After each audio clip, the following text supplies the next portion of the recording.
哎，这边坐，这边坐。来人呐，给苏少爷跟我闺女上茶。谁料兄妹俩进了屋子，嫌弃之色更甚。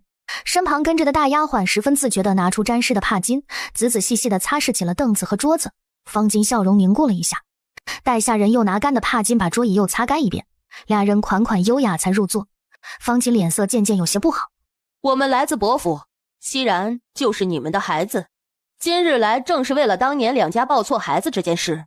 第一，这次来正是要把晴雅带回去，这件事早已经在信中阐明，想来你们也清楚，晴雅是我们伯府血脉，不能流落在外。第二嘛，关于熙然，她是伯府养大的，今后伯府愿意一起养着，二位为人父母，自当为子女考虑。想来应知伯府相比方家能给他更好的条件。苏少爷说的话我十分理解，但吧，我也有2个儿子，就是喜欢妹妹，他们兄妹3人感情极好。说实话，养了这么些年，我也舍不得晴雅呀。熙然也是我的亲闺女，我们也愿意养着熙然。这方巾自诩读书人，还不如那泥腿子方童穷得有骨气。他挥手，下人立马拿了盒子过来，一大家子的目光都聚集在那盒子上。父母爱子女，为之计深远，还望忍痛割爱。老天爷，这么多银票！第2层是亮眼的金银珠宝，是真的金灿灿，比那日王夫娇带过来的20两银子更加耀眼。不过是些金银俗物，真是丢死人了。我们把晴雅养大期间付出了不少的心血，可不是为了钱啊。不是为了钱是啥呀？就是为了钱呢。不过方巾向来聪明，这么说肯定有他的道理。苏慕安眉眼闪过不耐。说起来，我还不知道当时这俩孩子究竟是怎么抱错的。当年孩子娘生产的时候，也只请了1个接生婆，按理说不应该弄混呐。难不成是那婆子？他笑容消失，双眸暗含警告。方巾却装作不知的模样，还等待着他接下来的回答。金银不要，那要的便是更大的，是个贪的。当年这事确是伯府御下不严，才出现了刁奴干了这种事，此事却是伯府的不对，所以我们才愿意为此赔偿。停顿了一下，听说你们方家手上也有些手艺，可以做些小生意，刚好我们伯府在淮安府城有一处铺子，此处地段极好，转赠与您，算是我给方巾叔的赔礼。随着他话说完，立马有小厮上来把地契放在桌上。何时一想到他们一家子那么努力做生意，也顶多是和酒楼什么合作，都没有自己铺子呢。现在他们就这么轻松拿了一个，赚的肯定比方童他们更多。那他们方家马上就要成为全村最富的了，到时候狠狠打方童的脸。但方巾却不这么想，所以方巾把装着金银的箱子合上。哎呀，苏少爷实在是误会了，你我皆是读书人，这钱财乃是身外之物，我说这些当真并非是为了钱。一把岁数没功名的读书人，还想把他和自己拉到同一个位置上。哎，这么些年，我早就把晴雅当作自己的亲生女儿了。我很理解伯府想要把晴雅接回去的心思，毕竟晴雅是你们伯府的血脉，认祖归宗也是应当。但我也想让我的女儿承欢膝下呀。深情慈祥地看向苏熙然，苏熙然被看得脸色都白了。少女连忙看向哥哥，见妹妹紧张，苏慕安更不悦了。不图财，那就必有其他所图，图的比财要大。听说熙然的生母何氏如今已经成了妾，熙然身上是有大前程的，她的出身只能是伯府嫡女，绝不可能是一个农户之家的妾生女。想必方巾叔也是能理解的。听说您多年致力于读书科举一道，巧了，我伯府子弟也都在读书，倒是能为您引荐一个名师。如果他也有名师教导，别说童生，秀才都不在话下。他甚至有信心连中6元。方巾心头火热起来，却没直接答应。虽然先前未见过这孩子，但第一眼便觉得亲切，这大概就是血脉相连。如今近看，熙然这孩子倒是长得和我还有几分相像。她是千娇万宠的伯府千金，而且容貌上在京城不说数1数2，那也是出众的。实在不愿意和这个大半辈子没考上功名的泥腿子扯上什么关系。叔，承蒙您的生育之恩，这么多年没有承欢膝下，是我的过错。此时终于相认，熙然愿意给您一些补偿，尽一尽孝心。只是日后我恐怕不能在二老膝下承欢，既如此，这几日我就寻人在府城选一宅子，赠与方叔和和婶，也算是表了孝道。还好刚才没打断方巾说话。叫什么婶子？应该叫娘才是。死丫头，这是富贵日子过久了，都嫌弃起亲爹亲娘了。你休要胡言乱语，这孩子也不容易啊！从生下来我们就没养过他，如今孩子还如此知书达理，愿意尽孝，已经是我们的福分了，断不可贪求更多。哎呀，这个说来还要多谢伯父照顾袭人多年呀。此话一出，相当于双方的事情谈妥了。不过晴雅如今情况不明，不知苏少爷可有办法？此事是我们没有照顾好晴雅，才让她受了委屈，我实在是心疼那孩子呀。伯父会想办法救人，此事怪不得方家身上，是那方童太过刁钻刻薄。既如此，我便能放心了。苏公子年少有为。方金热络地寒暄起来。哦，这日头也不早了，苏公子和熙然，你们二人不若留下来吃顿饭吧。不了，我和妹妹还有约，今日就到这里吧。事情已经解决，他对眼前这人没什么好感，更没必要在方金这再浪费时间。苏熙然才上了马车，眼角的泪唰的一下就掉下来了。怎么哭了？没想到再见到亲生父母竟是这样的，他们竟一句也没有关怀过我。听他这么一说，才发觉还真是。莫伤心了，他们算不得你父母，只不过是有生你之功罢了。如今他们拿了好处，这层功劳也算是回报回去，你们两清了。日后伯府才是你真正的家。哥哥，世上你对我最好。二人马车才走没几米，方家大门立马关上，还上了锁。一家子朝着屋里跑，进了屋又跟做贼似的关严门。1张、2张、3张。方老太太数完银票，数银子，摸完珠宝，摸地契。何氏也跟着凑热闹，拿箱子里剩下的金银珠宝，拿到什么就往身上带什么。没想到啊，我有朝一日能带上这么多金子，伯父真是富贵。早知道应该把苏熙然留下来，到底是我肚子里生下来的，留在家里住上几日，我俩母女连心，定能培养出感情。而且那丫头片子身上穿的戴的可都是好东西，比这些好看多了，还有雕花呢。要是能留下一件半件的，以后等晴天兄弟俩娶了媳妇儿，肯定都能用得着。你没看出来熙然那丫头的态度吗？生怕跟咱们沾上一点关系。既然已经收了好处，总要给伯父那边表表态度的。咋，现在过上富贵日子了，就忘了我这个亲娘了？以后当着伯父人的面对苏熙然，你可不能当做自己个儿闺女，得当成伯父小姐。听当家的，咱俩儿子还吃糠咽菜呢，一个丫头片子居然过得这么好，当时报错的怎么就是个丫头呢？要是个儿子多好。他虽然教训了何氏，可不代表真的打算和苏熙然划清界限。除了亲闺女，还有方晴雅，好歹他也养了10几年。娘，先拿钱请个好点的大夫来吧。挨打完都好几天了，他脑瓜还时不时的疼，以后他是要科举的，脑袋可不能出问题。行。动作麻利的把钱和房契、地契都收了起来。娘，这些银钱都放您那儿也不安全，要不我也帮您藏一些。放你娘的狗屁！你想得美！一个妾室还想沾染家里的财政大权？呸！你娘我还没死呢！她嫁给方金这么多年，挨打的次数屈指可数，且婆婆从没对她动过手，这还是头一次。方金懒得管2个女人的纠纷，她又回去躺着养病了。村里发生这么多事，快快乐乐和娘以及二伯在府城待了1天的方南之一无所知。晚上回来后，他还兴高采烈地和爹比划今天听的故事。方童看得乐呵呵的。等孩子们都去睡了，方童才和钱凤萍说了伯府来人的事。那伯府有权有势的，这案子不会就不了了之了吧？应该不会吧。从今天周家少爷对于那个什么伯府嫡子的态度就能够看出来一些。虽然他不懂一个已经养老的御医为什么看上去比伯府还要更有底气，但也看出来了自家的案子周老神医是使了力的。就算真的没什么结果，那也没事，不是有句话说得好吗？君子报仇10年不晚。要是方晴雅真的幸运就这么被接走了，那这个仇他先记下，然后闲得没事干就去找大堂哥切磋，收点利息也行。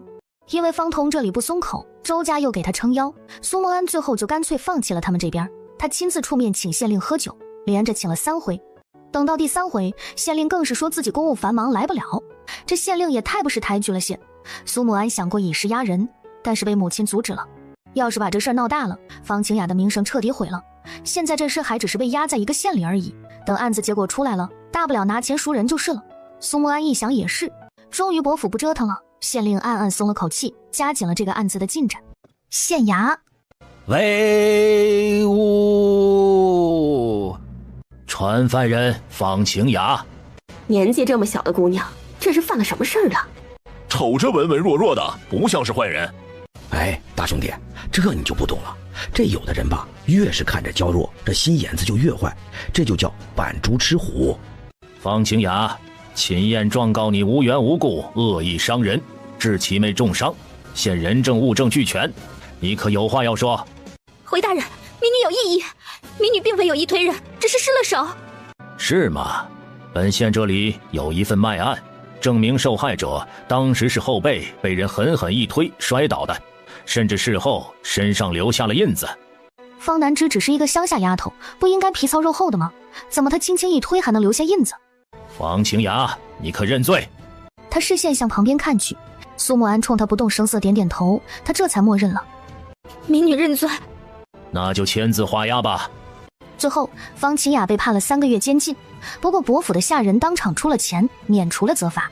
万万没想到呀，县令倒是一律判决了，可是居然还能出钱免罪。秦燕脸色也有些不好看。这个案子解决后，下一个案子才是县令的重头戏，就是王地主和主簿勾结，合伙侵占良田，贩卖私盐的事。这2位犯的都是重罪，主簿被抄了家，还要被判流放宁古塔；王地主则是要坐牢20年，也要罚没部分家产。出乎意料的是，伯府的下人再次出手，替王地主也交钱赎身。这2个八竿子打不着的人是什么时候联系上的？再看他们已经许久联系不上的王富娇和下人一起来接他爹了。王地主领着闺女直接朝着方晴雅而去。方姑娘，不对，苏小姐，以前是我教女无方，让您受了些委屈，特来赔罪。苏小姐，以前都是我蠢，您大人不计小人过。要不是因为这个傻子，我怎么会出去散心？不出去怎么会摊上这牢狱之灾？当不起，王姑娘不是算我半个长辈吗？王地主一听就知道不好。平时教你的礼数，你是半点不听啊！现在得罪人了吧？王富娇委屈不已，但是想到来之前管家叮嘱的话，硬是忍住了。都是我不好，惹苏小姐生气了，是我小人之心，嫉妒苏小姐貌美如花，求求苏小姐再给我个机会，别再计较了。方晴雅看得解气，还想继续。哥哥，这多少有些过分了。说起来，皇室也是方叔明媒正娶的，有再多的不是，当晚辈的也不该如此啊。还是熙然妹妹善良乖巧。方晴雅视线落在兄妹俩身上。哼，哥哥今天怎么不说男女有别了？他攥紧拳头，手指几乎陷进肉里，才恢复了些冷静。深吸了一口气，方晴雅居然上前一步，把王富娇扶了起来。哎，算了，王婶儿，您这是做什么？这以后我不能在我爹膝下承欢，还要靠您照顾我爹。不远处，万夫人又看了方晴雅一眼，才放下了帘子。虽然莽撞了些，但还不算蠢得无可救药。不对劲儿啊，哪儿都不对劲儿。对啊，我刚才感觉方晴雅和那个长得很像大唐伯的姐姐，好像要打起来了。王地主妇女姿态这么低，也是为了利益。算了，不关我们的事儿。总感觉咱好像没太报仇。这个结果确实让人意兴阑珊，但是不着急，他有的是时间，这口气可以慢慢出。至于王家，表面上安然无恙出来了，实际是付出了大半的家产，让下人找上了苏沐安，投在了伯府门下。苏沐安之所以接受，是看中王家和方金的关系，在他看来，方家人不讲信义，没有底线，需要留个眼线盯着他们，时不时敲打才好。小姐，我们出发吧。如今他已今非昔比，那个少年再看到他，肯定也会追悔莫及吧。想到这儿，方晴雅的下巴隐约中又往上抬了抬。即便如此，他也不会为了所谓爱情留在这小小的一方村子。很快，马车缓缓停在了书院门口，马车旁的丫鬟去和门房小声说找秦燕，顺带塞了2个铜板。看到这2个铜板，下意识觉得这贵人有些小气。不一会儿，秦燕跟着小厮出来，方晴雅这才从马车上下来。伯府来接人了，早不接晚不接，偏偏是这时候把方晴雅牢里接出来了。有事？这是发达了，想要找他炫耀加羞辱他，想让他后悔痛哭流涕。有。金贵的指了指一旁偏僻的角落，那边说。不必，有话就说，我们之间的关系还没有到说悄悄话的地步。他果然还在埋怨我退婚的事情。他不要面子，那自己也就不给了。我就要回京城了，有些话还是说开的好。当初退亲的事儿并非我所愿，但现在我要回到自己的位置了，而如今我们之间的身份也不再相配，只是当初的事情我心中一直有愧。这寒玉4级冰寒有提神醒脑之效，送给你就当全了我们之间的恩怨，以后再也见不到，留作纪念。不需要，我以往与你没有恩怨，也无需了却。从你推芝芝那一刻起，我与你注定只会是仇人。方晴雅在来的路上预想到了很多结果，有情厌恋恋不舍挽留，亦或是哭着后悔，哪怕拒绝是因为记仇当年退婚的事情，她都能接受。可万万没想到秦燕为了方南之这么对她。说完，秦燕转身就走了。方晴雅想发脾气，但她自觉如今是千金小姐，于是又气又端庄，装作无事发生的上马车回去。京中的小姐要么性格骄纵，有脾气当场就发，没见过这么窝囊的。一切都已经收拾好，一行人直接启程上路。人前脚刚走，后脚方金就来了。请通禀一声，在下方金想给晴雅办送行宴，邀请各位贵人前来参加呀。你找里面的贵人呢？他们刚走没一会儿，别喊了。方金脸色尴尬，当眼前这人是嘲笑他，直接甩袖走了。好心告诉他，还给人甩脸色，这种人是要被扣功德的。这伯府之人真是趋利附势，看不起自己。等他以后连中6元，在朝中大刀阔斧一番，有他们巴结的。这些人呐，做一辈子的买卖也赚不来一个铺子钱呀。所以说呀，男人还是得找有本事的，动动嘴，自然有人把铺子送上。何氏今个又抽什么风？铺子这种家族产业和你个妾室有啥关系啊？也有点关系。那以后啊，都是给家里子嗣的。哎，不对了，你儿子不是嫡子了，那还能得到铺子吗？一句话让何氏变了脸色，急急忙忙地往家里走了。何氏回家了，和2个儿子商量了许久，最后一起找上方金。孩子他爹。有话直说，你这一大把年纪了，一小褶子都出来了，真是有碍观瞻。他俩刚成亲那阵儿，方金可不是这么说的。当家的，眼瞅着你就要去府城了，这县里铺子卖杂货，虽然不需要跑腿的店小二，但得记账啊。你看晴天兄弟俩岁数不小了，是不是该历练历练？确实，他还没为2个儿子规划过。家里如今有钱了，你们可要读书？爹，我们不想去，我们比不上爹聪明。他们爹念书念了一辈子，好不容易考上一回，还又出了岔子，说明自家根本没有这个命。哼，没志向。晴天他们确实不怎么聪明，家里如今虽有了银钱，但他走科举之路，越往上花费越多，是得节省这些用。行吧，那我和你们爷爷说说，让你们去管这铺子。孩子他爹，你看这铺子都让孩子们管着了，能不能直接落在他们名下？方金目光冰冷地看向他，这些东西本就是伯父给咱的补偿，全是沾了晴雅和熙然的光。晴天则天可是他们的亲哥哥，当家的，我知道我先前干了蠢事，牵连了你，你有怨气才让我做了妾，我是真的知道错了，现在也不求什么，不敢惦记家里的产业，但是你儿子可是你亲生的，你总得多想想啊。他往窗外看了一眼，见王家留下的那些下人都不在。如今你和那王姑娘是半路夫妻，王家又强势，当家的你心里苦，我可都看在眼里，所以你更应该给自个儿留条后路啊。本来伯父来了后，他打算借势休妻，最好还能从王家捞一笔，没想到王家居然也扒上了伯父，眼下休妻是不可能了。王地主那人精明得很，要是真惦记上自家产业，借着他和王福娇的关系运作一下，不是不可能。爹，我们才是一家人，不管啥时候我们都会孝顺您。可不是，2儿子是他的亲骨肉，他还信得过的。那等晚上我和你们爷爷说。这铺子在他或者方老爷子名下，王家都是能图谋的，唯独给了2儿子，王家就没法沾染了，那相当于已经分给儿子们的产业。谢谢爹。不着急，他们一步一步来。怎么，管家还没有找到？下人站在堂中摇了摇头。王管家跟了他这么多年，看在他办事牢靠的份上，还赐了姓，没想到只是一点小风波，管家就敢背叛他。那就去县衙报备一声，逃奴被抓回来可没什么好下场。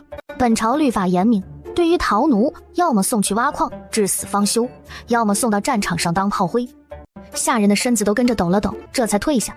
爹，咱什么时候去方家？那日他逛街回来就找不到爹了，本来还打算去县衙报官，结果有狱卒传信，他爹说了让他老实待在家里，哪都别去。他老实在家里待了几日，也就前天才出门一趟，带下人去见伯府的贵人，虽然没见到正主，但是东西送进去了。再然后就是接到消息去接他爹了。对于方家认为的王福娇失踪，那是他们根本没仔细找。着什么急？那方金马上就去府城了。闺女，你是咋想的？他虽知道方家不靠谱，算不上良配，但他不介意。一是女儿本就只看重人家的脸，二是他可是接了伯府任务的，得盯着方家人。不行，我不让他去。娇娇啊，方金和以前那些男人不一样，他读过书，不管有没有前程，心里的想法总是要多些。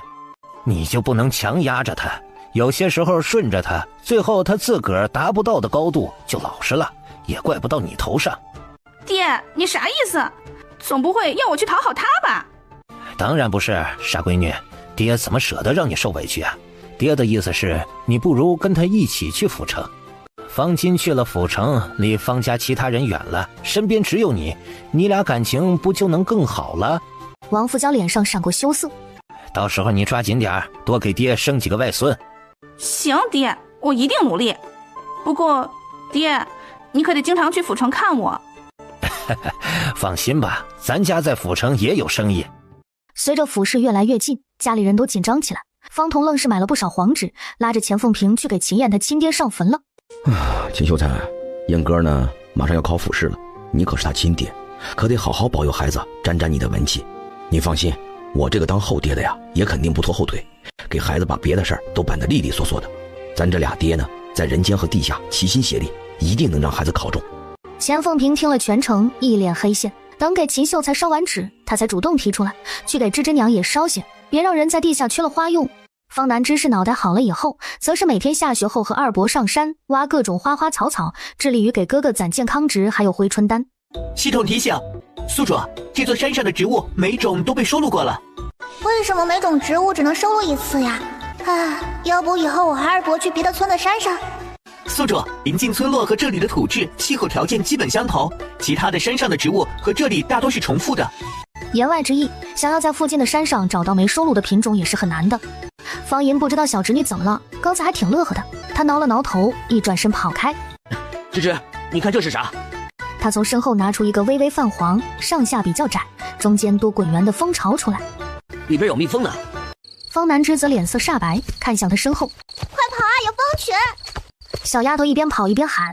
方爷傻乎乎地跟上，但还是回头看了一眼，只见天上飞着密密麻麻的马蜂朝他们追来，只是这些马蜂又有点迟钝，时不时有一两个撞在同伴身上。这是方银身上带了药包，他们上山的时候怕遇到蛇虫，方南之特意准备的，但这药包也只能迷晕马蜂一小会儿，药力不够，他们很快就会完全恢复，到时候他一把捞起侄女抱着跑，他腿长跑得飞快，饶是如此，后面的嗡嗡声也在不断逼近。最后是到了一条小溪边，方银抱着芝芝跳了下去，俩人头还在水里憋了气，那些马蜂在天上盘旋了很久，找不到目标才慢慢散了。方银这才冒头，俩人都狠狠地呼气。俩人湿淋淋回家，春风一吹，齐齐打了个喷嚏，这给方彤气的，拉着二哥去洗澡换衣裳。方南之则是被娘抱走的，等俩人洗干净出来就被罚了。二哥，你都这么大的人了，这做事咋就不想想呢？那蜂窝是能随便掏的吗？那前段时间啊，隔壁村就有老两口想去掏蜂窝，给他们家的大孙子整点蜂蜜，结果呢，这当天全村的人就去他家给吃席了。俩人是咬了一身的包，人才送到药铺就已经断气了，大夫说是中毒太深，根本就来不及。今天呢，也就是你们运气好啊，这前面有条河，这不然……弟弟，都怪我不好，是我太笨了。不对，我以前咋教你的啊？有不知道不懂的事儿，那都正常。但你不懂的就要问别人，这不懂那就得听聪明人的。方银对了对手指，不敢说话了。他当时忘了，就想着蜂蜜好甜好吃。芝芝啊，你也已经8岁了，大孩子了，又念了书，学了医术，爹以为你已经能够独当一面了。结果呢，明知道你二伯是啥情况，也不说看着点。爹，我知道错了。行了，这不也是意外吗？再说二哥现在多聪明啊，都知道往水里躲了。芝芝也不赖，跑的时候不也拉上二哥了吗？你别总夸他们，这一个两个的尾巴都跳到天上去了，以为自个儿啥都能干，祸是越闯越大。钱凤萍也不说话了，最后俩人被罚站，还被要求负责今天的晚饭。10天后，全家人赶着牛车去府城。府事在即，春风来客栈离考场很近，出门走个几百步就到。这家客栈房费是最贵的一波，但还是有考生争着抢着想住。听说赌坊最近开了盘子，赌谁能拿下府试头名，柳延明的赔率最低。那是，柳公子是同县的暗手，才16岁，且家学渊源。我倒是觉得魏婷不错，前段时间参加诗会有幸见过一次，才学人品都是上佳。方南直好奇地看过去，他们说的这些人他都没有听过。秦燕把他的小脑瓜转过来，还眼神警告了他一眼。方南之乖巧点头。我听说柳公子今晚在福香楼宴请同届读书人，说是要对诗。嚯，这马上都要考试了，他怎么有信心搞这些啊？毕竟他爹是本州同知，从小又有名师教导，这点自信还是有的。你们今晚去不去参加？也是一个认识人的好机会呢。这一下方彤也有点坐不住，秦燕却摇头，马上都要考试了，谁有心思搞这些？还是抓紧复习，调整心态重要。一家人吃完饭就各自回房休息了。等午觉睡醒，秦燕已经在看书了，留了方彤陪着她。钱凤萍带着闺女和二哥又去听书了。一家人刚在茶楼找了个好位置坐下。相公，扶我一把。他伸出手，距离压过来，方巾差点没接住。大堂婶，王富娇顺着声音看过来。你就是方彤媳妇儿？是。那你有没有那种药？什么药啊？大堂婶，我有啊，你要多少？这段时间开出来的肾宝丸，他偷偷留下来几颗，准备找买主卖出去，攒点零花钱。10颗。上次用过后，方巾连续3天动，3天之后又虚弱起来，方巾脸都快黑成炭了，但是没阻止，不吃药他也怕自个儿受不住。行，还是上次的价格，一共200两。这大堂婶出手大方啊，他喜欢。钱凤萍已经完全看懵了，等回过神来，方巾两口子都到2楼包厢了。时间不早了，咱该回客栈了。方南之有点舍不得，说书的才刚开始呢，但钱凤萍拉着人就走。这傻孩子刚才拿银票，整个茶楼的人都看见了，万一有坏人咋整？财不露白呀。3人直接回了客栈。说吧，那是什么药？方南之瞥了眼旁边疑惑的亲爹。啥药？钱凤萍把事情一说，方彤脸色精彩的很。每次闺女开了肾宝丸，不是都给她了吗？怎么还搞小金库了？一看爹的表情，方南之就懂了，然后撒腿往外跑。爹，这是我赚的钱，你别想。侄女赚钱了，能给我买好吃的了。那到底是什么药？不会有毒吧？再让人找上门来咋办？他是知道方彤父女一心想找机会再报复方家的，但不能搞出人命啊。不是，我们可是老实生意人。方彤摸了摸鼻子，是肾宝丸。一听名字，钱凤萍还有什么不懂的？管用吗？问完觉得有什么不对？我是担心这药没用，王富娇再找上门，毕竟花了200两呢。系统神仙给的，肯定效果好。我手上还有一些，本来是准备自个儿留着用，或者是找几个买主，没想到那小丫头会耍心眼了。钱凤萍越听脸越红，最后起身就往外走。呸，不要脸！不对，钱娘不会误会吧？他不是那种必须用药的男人，他纯好奇想试试来着。啊，我的小钱钱好多啊，这可怎么花？花不完，根本花不完。我知道咋花。芝芝，我们去买羊肉、牛肉、糖葫芦、馅饼吃。行，都买，明天就去。去什么去？俩败家孩子，这富贵你们把握不住，还是得交给爹。然后直接往桌上扑，只是他才碰到银票，银票就消失不见。放心，爹，我把握的财富多了去了，一定没问题。明天我给爹买礼物哈。他怎么忘了，有了空间后，自家大面上的钱就都在空间里了。燕哥，你不能这么惯着芝芝，不是说惯子如杀子吗？这空间只有燕哥才能往里放东西。爹，妹妹是大姑娘了，手上没钱不行。行吧，反正家里钱也在俩孩子手里。爹，不对劲，你上次卖药赚的20两，是不是也没放账上？方彤堵住他的嘴，秦燕看了摇摇头。父女俩在客栈后院找了个偏僻角落，窃窃私语了半天。方南之自愿借给爹爹50两，并且爹藏私房钱的事也不往外说了，毕竟爹要办大事。晚上吃饭的时候，钱凤萍特意坐在方南之身边。以前都是方彤两口子坐一起，然后他和二伯哥哥挨着的。小丫头挠头左右看看，想换个位置，但是钱凤萍已经给她夹菜了。芝芝，来吃个鸡腿。谢谢娘。一旁的方彤怒其不争。亲娘，你尝尝那个鱼汤，我特意点的，是这家的特色，说是滋补身体。那你多喝点。不是他想滋补，他不需要补，他壮得很呢。我要喝，周老神医说了，我得补。秦燕低下头，强压住笑意，怕爹娘更尴尬。怎么他二哥和芝芝都是拖后腿的？那个钱娘啊，府城宵禁时间晚，等吃完饭呢，咱俩去街上逛逛。今日还是算了。坐了半天牛车，下午又去听书，他有些累了。行吧。完了，钱娘这反应肯定是误会了。成亲这么久还没圆房，还搞误会。钱凤萍瞥了一眼他，莫名有点好笑，夹了个鸡翅膀给他。方彤看着眼前多出来鸡翅膀，冲着媳妇憨笑。天才亮就有衙役上门，说是有一个学子失踪了。秦燕一家都被惊动了，但和他们没关系，就在大厅找了个位置看热闹。昨日可曾见过魏学子？几时见的？当时他在做什么？你最后一次见他是什么时候？你是几时回来的？6人因为宿醉，这会儿有点头疼。他们是参加诗会了，但几人才学一般，主要结交人脉的，也就跟魏婷打了个招呼，别的却是没有的。所以衙役让他们签字画押后就走了。府试开始前，几位郎君还是不要随意出客栈了，我等随时有可能来问话。他们只是去对诗，怎么平白惹上这样的事？总感觉像个阴谋啊！那姓魏的不是说很有可能拿下府试的暗手吗？他丢了，那另几个声望实力差不多的就有机会了。爹，方彤扫了一眼客栈大厅各式各样的人，没再说了。上次府试先是有流民作乱，后是科举舞弊，这次又整幺蛾子。依我看，那姓柳的最有嫌疑，就是他不好好备考，搞什么对诗。嘘，别瞎说，柳公子他爹可是当官的，到时候官官相护啊。我看没那么严重，那男人嘛，喝醉了酒去花楼之类的潇洒一下，一夜未归又不是什么大事儿。我看不是，真要去花楼，同乡还去报案，衙门能接。很快府试的日子到了，哥哥加油考，你一定行。大侄子，等你考完，我给你买糖葫芦。谢谢。一家人出发，客栈里住的学子也都差不多这个时辰走。等他们到考场门口，已经是人山人海。年纪这么小就来考府试了，可真是厉害啊！8成是有钱人家的子弟来玩玩的吧？这个岁数就能考过，我是不信的。突然有人撞了他肩膀一下。不好意思，小兄弟，天黑我没看清。无碍。那人见他没受伤，就匆匆走了。秦燕转头看去，总觉得不对，这里是考生们排队，那人怎么逆行而来？他心头一紧，在身上摸索了一遍，然后就在袖子夹层发现一张小纸条，不动声色把纸条揉成一团，下一秒消失，已经进了空间。下一个。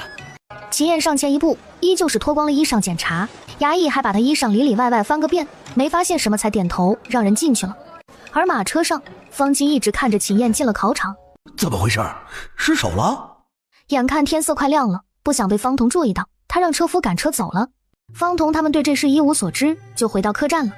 也不知道题难不难。嗨，你哥的实力你还不放心呢？哦，对了，我刚才好像看到王家的马车了。虽然刚才昏暗了点，但他眼神好，加上王家马车进村几次，他早就记住车上的标志了。王家？没听说王地主族里有人科举啊。会不会是方金呢？不甘心来看看？不知道。杜峰那边赔率又变了，魏廷失踪之后，现在押柳明言的人更多了。你们去押了吗？押的谁？你说要不我也去下个注，就押咱家燕哥。不行。看了看左右，同样降低了声音。若有考生参赌，会被直接取消考试名次。虽未对考生的家长有直接要求，但多多少少影响名声。早知道没分家的时候，方金考试他就该偷老爷子的钱去赌场押几注，早早断了方金的科举路，对方家才是大好事。随着锣声响起，考场开始放人。方彤一眼看见儿子了，熟练地把儿子背起来。虽然离客栈只有几百米，但是他承诺过要背着儿子出考场，那就得守信。一家人刚从人群里挤出来，就碰见熟人了。早上刚去的时候还好，但是中午考场给了休息时间，是允许考生们如厕的。等他们上过一次后，那味道就彻底传开了。虽然他做了准备，但效果不大。秦书才冲着他们点点头示意，拉着他爹就要走。方南之见了，从腰间掏出2个香囊递给他。书才哥哥，这是去伤流臭的荷包，送给你，希望你考试顺利。秦高飞挑眉就要把荷包扔回去，可秦书才已经一把接过。好，谢谢你。他记得秦家人不好，但是书才哥哥是个好人，所以才愿意帮一把的。这春来风客栈的房价有多贵，我早就打听过。秦燕居然能住得起，他那个后爹怎么舍得订这么好的客栈？哼！回了客栈，这才不紧不慢把今早上纸条的事儿给说了。肯定是方金，咱家人在府城人生地不熟的，可没和别人结过仇。至于刚才见的秦高飞，方彤觉得还不至于。确实很可疑。他从空间里把那张纸条拿了出来。爹，你来看看，可能认出这上面的字迹。方彤伸脖子看了半天，摇了摇头。那暂时就没办法确定是他做的。没事儿，咱这几天都小心点，先把腐尸过去，然后再慢慢查。要是实在查不出来，爹就去套麻袋揍他。哼，反正我又不是县太爷，抓个犯人还要讲究啥证据不成？倒是他的思维局限住了。一家人说通后就没把这当回事儿。复试第1场的结果还得等到后日才能出来，如果中榜，大后日他将会去考第2场。不得不说，等待的过程是煎熬的。方彤受不了，闲得没事干就去查方巾。2天后，哎呀妈呀，错过放榜了！立马爬起来，打开窗户往外看，天还漆黑一片，才反应过来刚才是做梦呢。不过他心里着急，也睡不着了，干脆穿的衣裳就往外走。二哥，我去看榜了，等弟妹他们醒了，你告诉他们一声。方银在睡梦中迷迷糊糊答应了一声，翻个身又接着睡。方南之睡醒的时候，娘已经把热水打好了。他乖乖洗脸刷牙后，钱凤萍就把人按在了凳子上，亲自给小丫头梳辫子。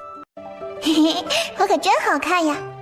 行了，去喊你爹还有二伯起床吃饭吧。好嘞。方南之应了一声，蹦蹦跳跳就出去了。娘，爹不见了，二伯说他睡醒就没看见我爹了。娘，我爹是不是被拍花子的拍走了？没事儿，你爹应该是早早去看榜了。这样，咱们早食啊不在客栈吃了，出去路上随便买点，边走边吃，去考场门口找找你爹。好。他们一家4口收拾好，这又过了半刻钟，才要出客栈门。方彤已经披头散发，满脸兴奋地跑回来了。中了，中了！燕哥的名字在最中间。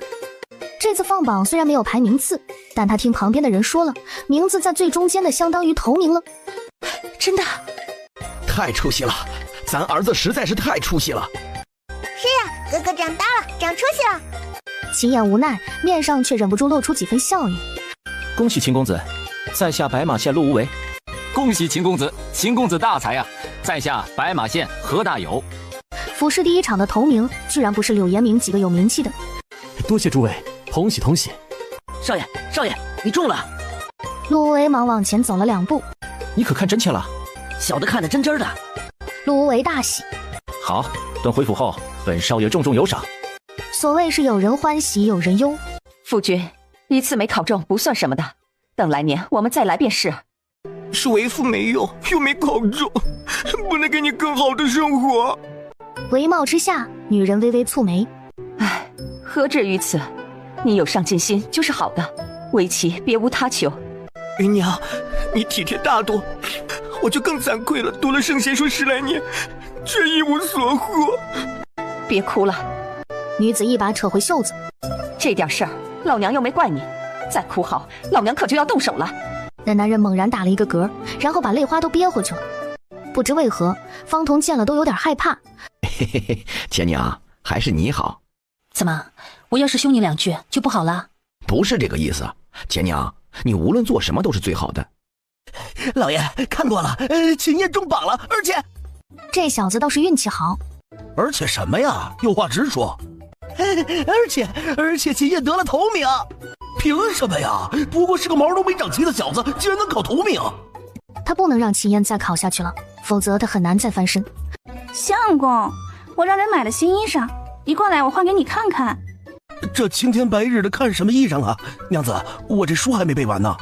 方巾打了个哆嗦，一下子没有精神再去想什么方彤秦燕了。怕什么？等下午再看书呗。王福娇直接动手拉着他一条胳膊就往后院拖。相公，我们都成亲这么久了，还没有孩子，得抓紧时间努力呀。小厮是狠狠松了口气，膝下又忍不住对老爷生了点同情。秦燕才出考场，旁边那人加快速度拦在了他前面。这位公子打扰了，在下柳延明，见公子气度不俗，想结交一二。在下秦燕，久仰大名。两人就这么聊着，一起往外走。秦燕虽然年纪小，但是思想成熟，和他很是投缘，因此他留下了住址，希望以后能和秦燕多多交流。秦燕一口应下，然后被爹背走了。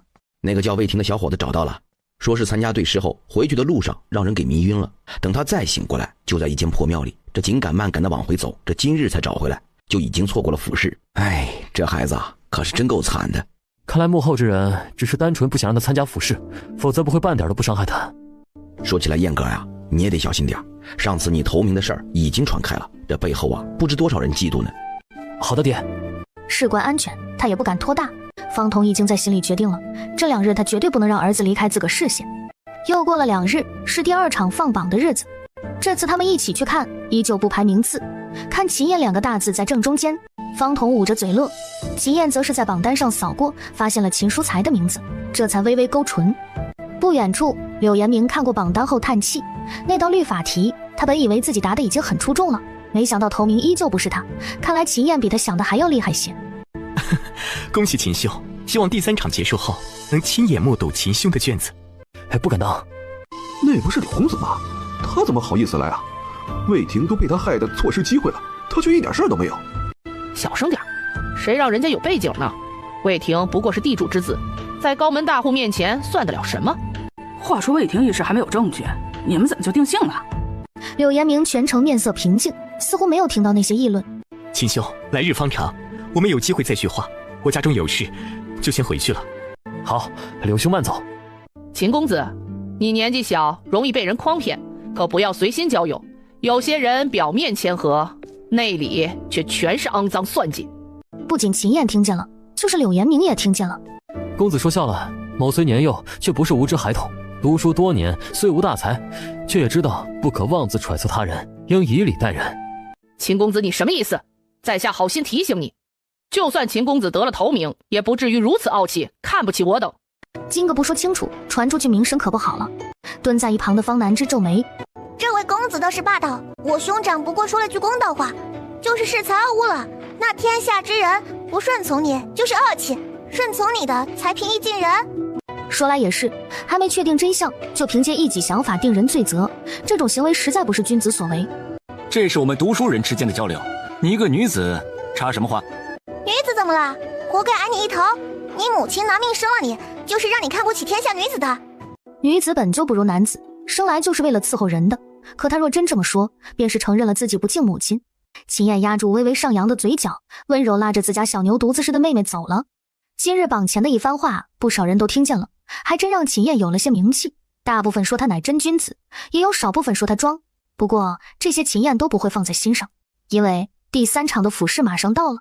这一早一晚温差可大了，衣服里啊，娘特意给你加了不少棉花，这衣服晚上冷了一定要穿上，不管考试咋样，别把身体冻坏了。钱凤萍说着就想把长袍给秦燕套上，秦燕赶忙自己接过穿上。她这么大个人了，当然会照顾好自己。因为这次考试要进去过夜，钱凤萍特意让儿子多穿了一层衣裳，还是特制加了棉花的长袍。这就是第一，看着也没啥架子呀。一个大男人裹这么厚啊，多少有点娇气。秦燕也没嫌丢人，虽无奈，心中却也觉温暖，反而哄钱凤萍几句。知道了，娘，您放心。方南之看着跟个蚕蛹似的哥哥，小手捂嘴偷笑。算了，哥哥就要上战场，还是不嘲笑他了。哥哥加油哦！好，加油！该进考场了，3人这才1步3回头的走。方彤一扭头，方金正坐在马车上，也看着他，神色可算不上友好。不好，这货又来了，不会是又来对咱家的孩子使坏的吧？不过儿子已经进考场了，以王地主那点资本，不至于能影响考场里面的事吧？而且秦燕这些日子也算是小有名气的考生，肯定被看中的，出了什么岔子，定会有人追查。方金这几日活动过了，大官他够不着，他是想贿赂衙役来着，心疼的拿出整整50两银票，但对方心动归心动，根本不收钱。上次府试就出了岔子，他们要是顶风作案，那不是自寻死路吗？搞不好还要连累家人，有钱拿你也得有命花才是。等傍晚，衙役收卷，他步履艰难挪出考场，一出考场就看见了挤在最前面的方彤。哎呀，真是苦了你这孩子了，来，上来，爹背着你出去。方彤宽厚的臂膀让他的心安定踏实下来。客栈里一大家子都等着他，倒是没问他考得怎样，而是纷纷给他盛了各种好吃的。反正考完了，这些东西啊，敞开了吃，想吃啥让你爹给你去买。对，够不够？想吃啥咱就买点啥，实在不行啊，爹汤里面给你加道菜。不行，爹人老肉厚，不好吃啊。嗨，你这孩子。方南之赶忙躲到秦燕身旁，逗得众人发笑。这些够吃了。家里人知道他累，一块吃了饭，让他赶紧休息。再醒来时已经快到晌午了，周围安安静静，有一种恍若隔世的孤寂。他刚推开门，哥哥，你可算醒了，我一大早都背了3篇课文，写了2张大字，可乖了。对了，二伯和爹爹出去逛了，还不带我们，太过分了。要不我带哥哥去逛街吧。铺垫这么多，还是想出去玩？那你把写的字拿来，我看看，再决定要不要你带我出去玩。方南之兴奋了，迈着小短腿就跑，没一会儿抱了一堆东西回来。对了，今天一大早就有不少人来给你送帖子，那我就都先放下面了。先说好，我可没有偷看哦。不过哥哥，我也想去参加宴会，想去吃酒赏花。不是说没有偷看吗？秦燕看过后，修长的手指落在了其中一个帖子上，她选了柳延明的帖子，只有他的帖子邀请了方南之一块。食不言，寝不语，等你吃完了，哥哥带你出去玩啊。刚好去赏花，总要带些礼物。走吧，在家里无所谓，不过到了外面可不能边吃边讲话啊。知道了，知道了。兄妹俩才走到楼下，不等出门，只见一个少年径直摔倒在他们前面。什么情况？碰瓷？我和哥哥看起来很有钱吗？怎么站都站不稳啊？还参加府试？别以为自己会过，你把魏兄弟都弄丢了，还有脸自个儿去参加复试？别忘了，你就是魏家养的一条狗，现在是长了反骨了吗？你们不要如此说，他也是我们的好友。魏某这次被绑和周兄弟无关，何故迁怒别人呢？魏兄，不用你管，知道你心善，但也不能惯坏了周胜云。他既然拿了你家的钱，得魏家资助这么多年，本来就是你的陪读，本该处处关照于你。这次被绑架的事儿，为什么只让你一个人去参加那个姓柳的诗会？周胜云居然没陪你一起去，我看说不定整件事儿都是他策划的。你们这是做什么？我们都是同窗，怎么能无故污蔑他人呢？这怎么能是污蔑？明眼人都能瞧出来的事儿，我好心替你说话，你还不领情？你是好心，但那并非魏某本意，你又怎可借魏某之名去污蔑人呢？魏兄，你就是不知人心险恶。青年默默爬起来，却没有走，只是离他们远远的低着头。方南之好奇的看了他好几眼，最后还是看了魏婷一眼。这大哥哥长得可真好看，不同于男子英武俊秀的帅气，但是他也一眼就看出来了，大哥哥身体有些差，肉眼可见的比常人虚好多。秦燕见妹妹盯着看许久，蹙眉拉着妹妹就要走。这些读书人之间聚局与事儿不少，他不想掺和这些事。魏兄，你别吓我呀！你说你气他干嘛？明知道魏兄身体弱，说不过你，你还不让他说话，憋坏了，这才给人气晕了。方南之医者仁心，下意识就赶忙跑去救人。都让开！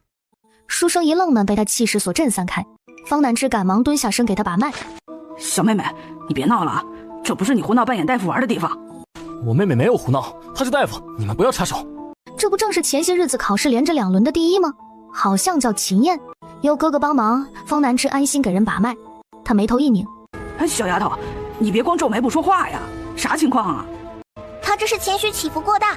对，他这样的病像是娘胎里带出来的，身上应该有随身带着应急的药吧。一群书生这才反应过来，在这儿。方南之接过闻了闻，倒出几颗药，熟练掰开男人的嘴给他喂下去。其实他很想再针灸几下，帮助药效发挥更快点，但想了想自己的半吊子针灸术，还是算了吧。平日里扎10军眼就算了，如今师傅不在这儿，给人扎瘫了就不好了。所以略等了半刻钟，魏婷才缓缓睁眼。这是谁家的小孩跑出来了？他看着那小孩小嘴巴巴一张一合的，还是个厉害的小孩。你们几个快把人送到药堂去。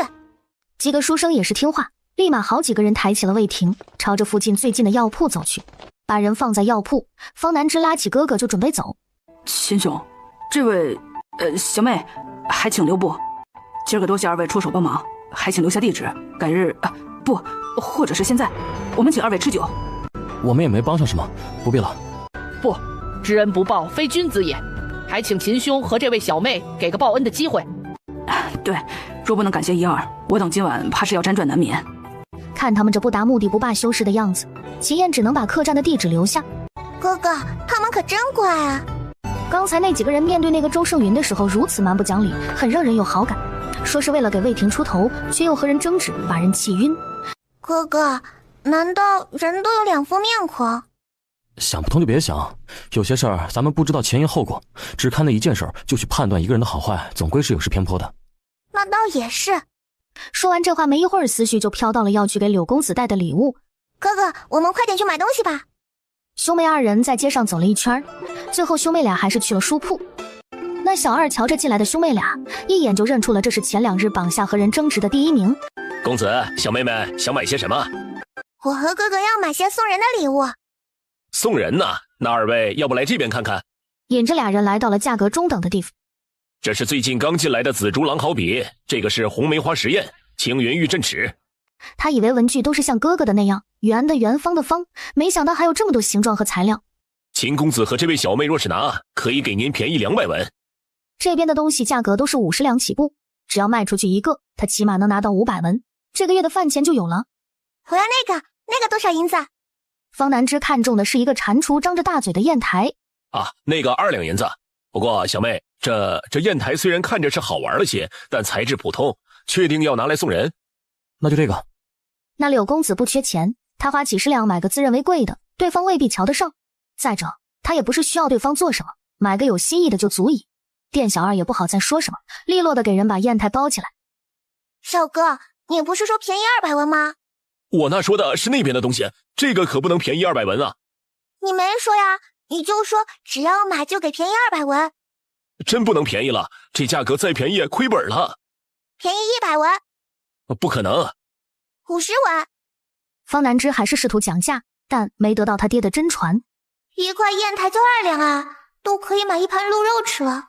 小心翼翼地拎着砚台出了门，可算把小祖宗送走了。可真能讲啊！时间还早，俩人也没着急回客栈，干脆顺着这条街逛了起来。哥哥，你看那个！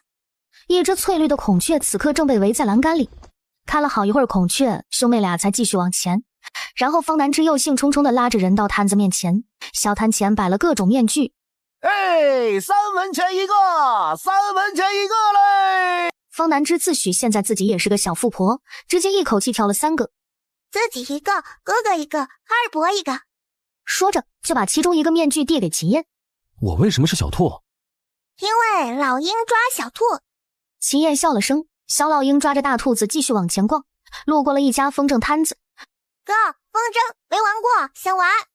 上前问过风筝的价格后，一个风筝2两银子，这价格有些高了，更何况买的风筝哪有自己做的有趣，不如哥哥给你做。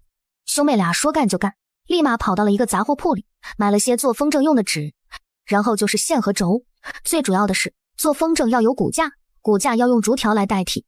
这些东西才只花了70多文，比卖的风筝便宜多了。无奸不商，来，我教你做，学会了也是一门手艺。说着，他抽出一张硬纸放到方南之面前。这做风筝最主要的步骤就是先把你想要的风筝图样画出来。芝芝想要什么样的风筝？不知是想到了什么，很快便兴冲冲地举起笔在风筝上画了起来。另一边，秦燕拿着他画好的中规中矩的蝴蝶过来了。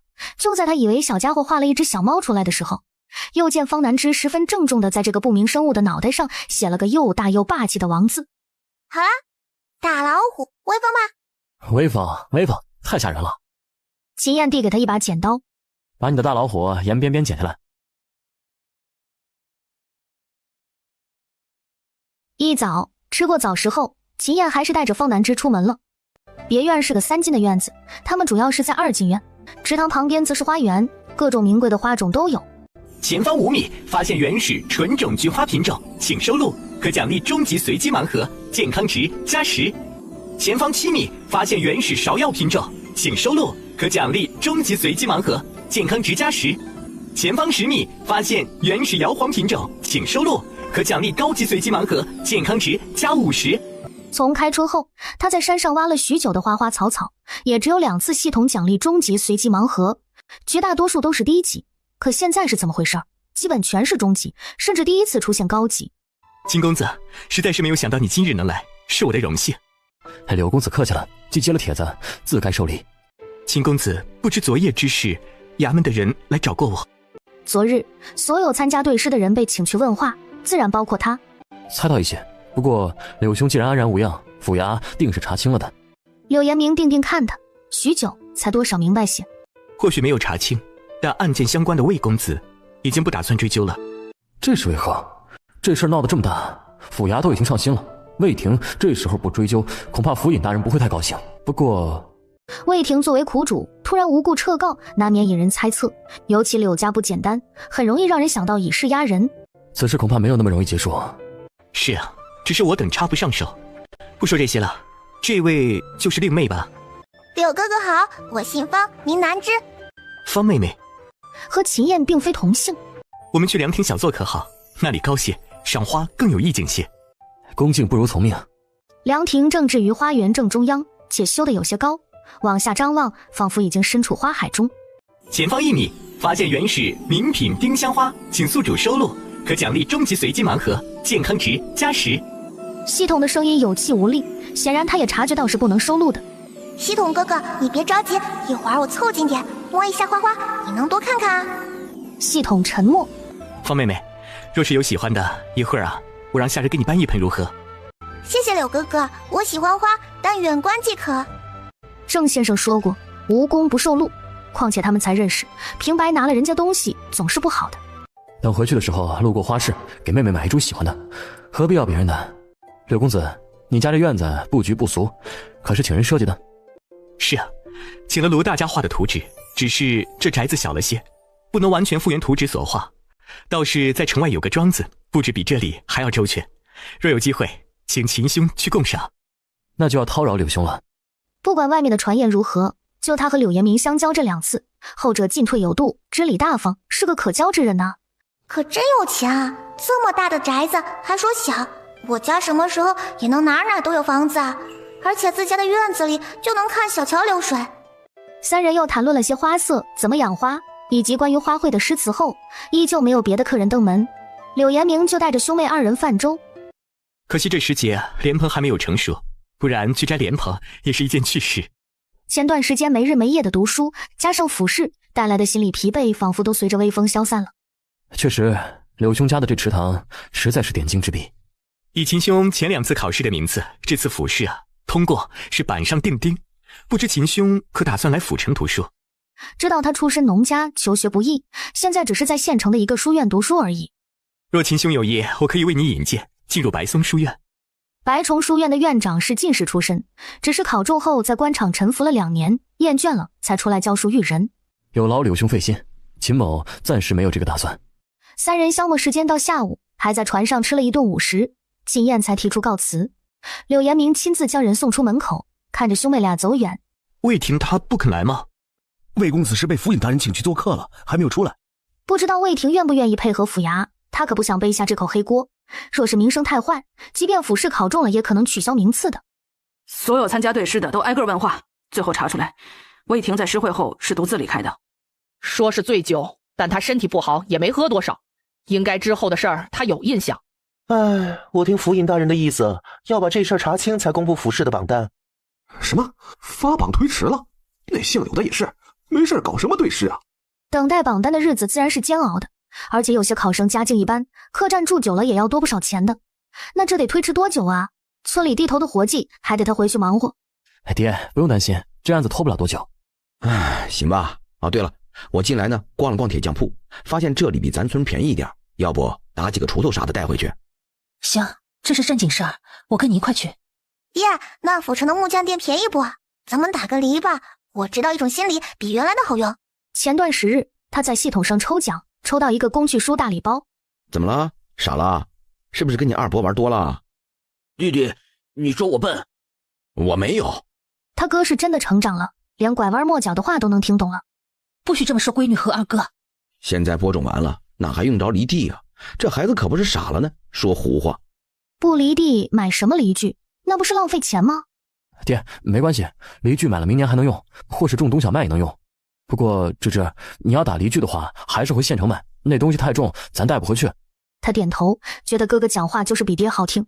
不过你说的新犁是什么呀？哥哥，我在那里抽了10本书，其中有一本农具书。走，咱俩上楼说。方彤挠挠头，也跟着一块了。一家进屋后关了房门，还让方银铲了一把瓜子坐门口守着。主要方银听也听不懂，还不如吃瓜子香。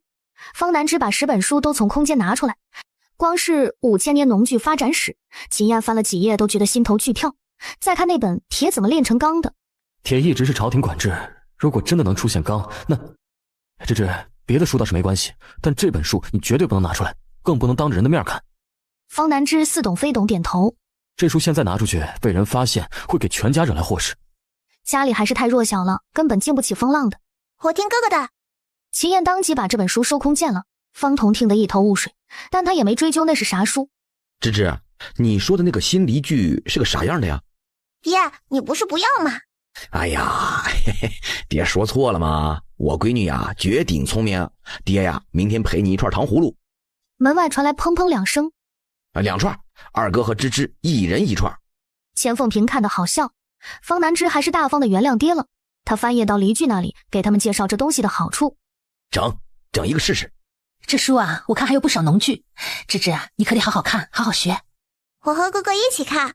他哥哥读书快，哥哥多读一点，他就能少读一点。他走了科举仕途一道，对农事上多些了解是有好处的。行，这么多书，你们兄妹俩之后几日啊，就别出去玩了，多读书。主要是今晚听着那些人谈论，感觉府城也乱得很，还是老实等放榜吧。次日果然老实在客栈看书，累了的话就坐在大堂里听曲。哥哥，那个姐姐抱着的就是琵琶吗？秦燕点头没说话。方银狼吞虎咽，已经把自己那串吃完了。芝芝喜欢吗？分了2波1颗。不知道喜不喜欢，但是那个姐姐好厉害，唱得好好。妹妹是女孩子，应该学些音律的。文人之间相交就是下棋、对诗、理韵，等回去后可以安排下。秦公子如此，可是喜欢这姑娘？何富贵，何家商号是府城出了名的，他来考试，一面是为了给自家撑腰，一面是结交人脉。在他看来，秦燕是很值得结交的。奈何秦燕深入简出，这几日出门还有长辈陪同，他插不上话。秦公子要是喜欢，不如让这姑娘去你房间，单独为你弹奏一曲如何？这对父女就是何富贵出了钱请进客栈的。众人听着不由得蹙眉。多谢何公子好意，我却不夺人所爱，且圣人云男女授受不亲，我等读书人岂能做失礼的事儿？脸都吓白了的弹琵琶姑娘这才安定些，老爷子冲他点头安抚，琵琶声才再次响起来。秦公子何必客气，我等同为读书人，又有幸在此相逢，本就是缘分。男人得自爱，不能勾三搭四，不然容易娶不上媳妇儿。这些话是爹偷摸教铁柱叔几个的。这位大叔，我哥哥岁数小，还没成亲呢，你可不要带坏他。何富贵对上小丫头清澈的目光，只能微微颔首，不好再说这事。接下来，何富贵和秦燕谈了些诗词，气氛不冷不热。没一会儿，秦燕就找理由告辞了。之后2、3日，他们也没出门。这日，有人得了消息，魏婷被绑架的案子已经查清了。什么？魏婷同乡？那和柳延明没关系？自然无关的。柳公子家世好，才学好，何必做这样的事呢？前几日不是你说知人知面不知心，柳家权势重。据说魏婷那个同乡姓周，是魏家资助读书的。对诗当晚啊，他来接魏婷回去，结果把人弄晕了，雇了人把他送到城外，就是为了让他错失这次服饰。怪不得上次妹妹给魏婷把脉过，知道她身体虚，过于激动就会晕倒，甚至有生命危险。当时他就疑惑，以魏婷这样的身体状况，怎么能被绑架好几日都没犯病，还好端端的回来了？